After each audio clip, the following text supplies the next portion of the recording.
आप सबन को राधे राधे। आप सभी का मेरे ठेठ देहाती चैनल में स्वागत है। और 16 तारीख को हम सबरी मैयन के लाला को जन्मदिन है, तो अपने प्यारे लाडले लाला के जन्मदिन की इस सब मैयन को बधाई होवे।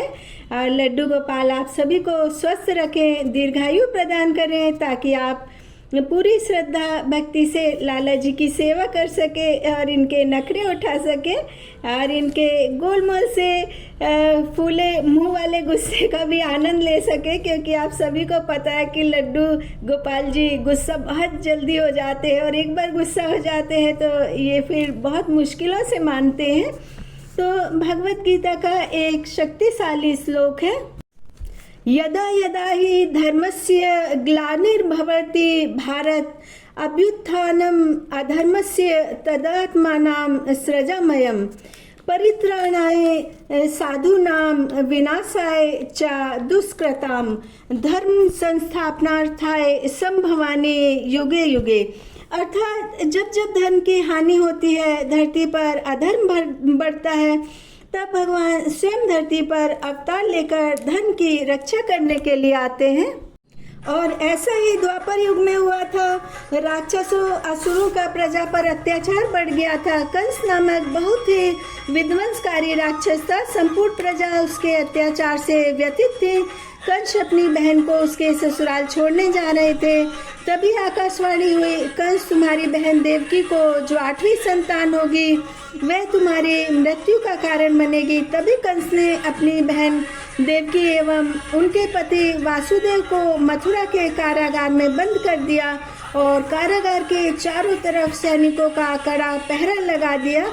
देवकी की पहली संतान पुत्री हुई तो कंस बहुत खुश हुआ कि यह कन्या है, यह क्या मेरा बिगाड़ पाएगी। लेकिन मृत्यु का भय बहुत ज़्यादा भयानक होता है, तो इसी भय से कंस ने देवकी और वासुदेव की प्रथम पुत्री को पटक कर मार डाला।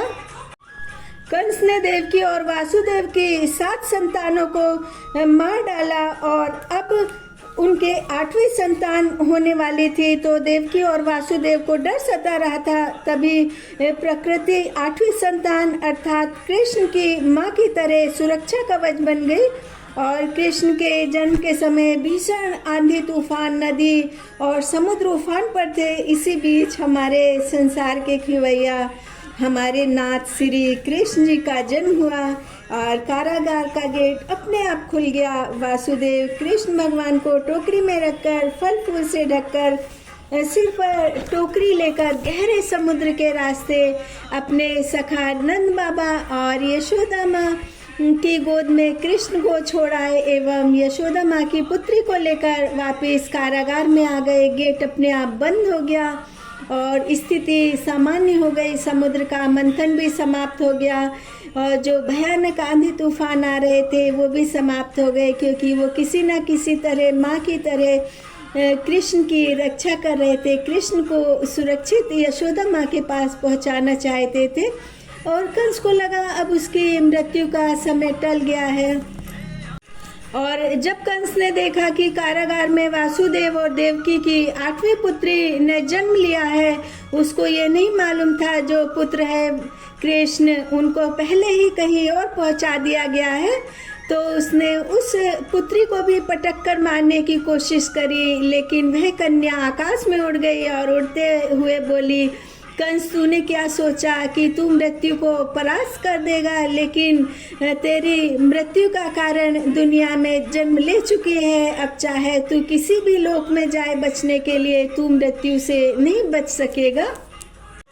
तो हिंदू पंचांग के अनुसार प्रत्येक वर्ष जन्माष्टमी भाद्रपद मास के कृष्ण पक्ष की अष्टमी को मनाई जाती है और लड्डू गोपाल के भक्त इस दिन व्रत रखते हैं। लड्डू गोपाल जी का चंदन से लेप करते हैं, दही शहद दूध एवं जल से स्नान करा के उनको सुंदर वस्त्र एवं आभूषण धारण करवाते हैं और भजन कीर्तन करते हैं। और मथुरा वृंदावन सहित भारत के सभी मंदिरों में महीनों पहले से ही तैयारी होने लगती है। मंदिरों में पुताई रंग रोगन होने लगता है, मूर्तियों में पॉलिश होती है और ठाकुर जी के भोजन कक्ष में नए पर्दे लगाए जाते हैं और बहुत सुंदर साज सज्जा की जाती है। और जन्माष्टमी तो मंदिरों की साज सज्जा देखने को ही मिलती है। जन्माष्टमी एक धार्मिक पर्व नहीं बल्कि आस्था, भक्ति, प्रेम और आनंद का उत्सव है। ये पर्व हमको संदेश देता है कि बुराई चाहे कितनी भी शक्तिशाली क्यों ना हो, जीत हमेशा सत्य एवं धर्म की होती है। तो श्री कृष्ण 11 वर्ष की उम्र में अपने संकल्प, अपने वचन को पूरा करने के लिए वृंदावन छोड़कर मथुरा चले गए थे। गोपियाँ इंतजार करती रही, गायों ने खाना पीना छोड़ दिया, उनकी आंखों से अश्रु बहते रहे, यहाँ तक कि पेड़ पौधे, लताएं भी सूख गए। यशोदा माँ बार बार मूर्छित हो जाती थी। राधा रानी भी निस्तब्ध शौक में डूबी अपने कृष्ण का इंतजार करती रही। अंतिम समय जब कृष्ण राधा रानी जी से मिलने आए, पूछा, बताओ राधा, तुम्हारी क्या इच्छा है? तो राधा रानी जी ने कहा कि मेरी अंतिम इच्छा है कि तुम मुझे मुरली की धुन सुना दो। तो कृष्ण मुरारी मुरली की धुन सुनाने लगे और राधा रानी ने मुरली की धुन सुनते सुनते ही अपने प्राण त्याग दिए, बैकुंठ धाम को चली गई। तो कृष्ण शोक के उत्सव नहीं, प्रतीक हैं।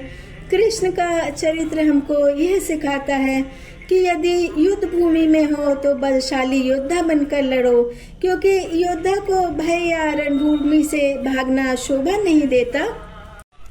और यदि दुख में हो तो मुस्कुराते रहो, क्योंकि दुख, चिंता, शोक तुम्हारे धैर्य की परीक्षा लेते हैं। और यदि कर्तव्य पथ पर चल पड़े हो तो पीछे मुड़कर नहीं देखना, क्योंकि पीछे देखोगे तो भावनाएं, मोह बंधन तुम्हें खींचेगा। हो सकता है तुम कर्तव्य पथ से विमुख हो जाओ। इसलिए कृष्ण जब वृंदावन छोड़कर गए थे, उन्होंने पीछे मुड़कर नहीं देखा। उनकी आंखों में आंसू थे, हृदय व्याकुल हो रहा था, क्योंकि बचपन में उनके इतने सखा थे। गोपियाँ थी, राधा रानी थी, माँ यशोदा थी, सबको छोड़कर जा रहे थे, तो उनको मोह बहुत ज़्यादा सता रहा था। लेकिन उनके पृथ्वी लोक पर आने के उनके जीवन का उद्देश्य किसी बंधन में बंधना नहीं था, बल्कि संसार का कल्याण करना था, धर्म की राह दिखाना था, धर्म की अलग जगह कर भय दूर करना था। क्योंकि जब प्राणी धर्म की राह पर चल पड़ता है तो उसके अंदर से भय समाप्त हो जाता है। कृष्ण जन्माष्टमी को गोकुल अष्टमी के नाम से भी जाना जाता है। तो जन्माष्टमी को ठीक 12 बजे रात में भगवान कृष्ण का जन्म होता है। कुछ समय के लिए मंदिर के पट बंद कर दिए जाते हैं। कृष्ण जन्म के बाद मंदिरों में बधाई गीत होने लगते हैं। धूमधाम से कृष्ण का जन्म उत्सव मनाया जाता है, आरती होती है, भजन कीर्तन होते हैं और तत्पश्चात प्रसाद वितरण होता है। तो आप सभी भक्तों को जन्माष्टमी की ढेर सारी शुभकामनाएं। हरे कृष्ण कृष्ण कृष्ण हरे हरे, हरे राम राम राम हरे हरे।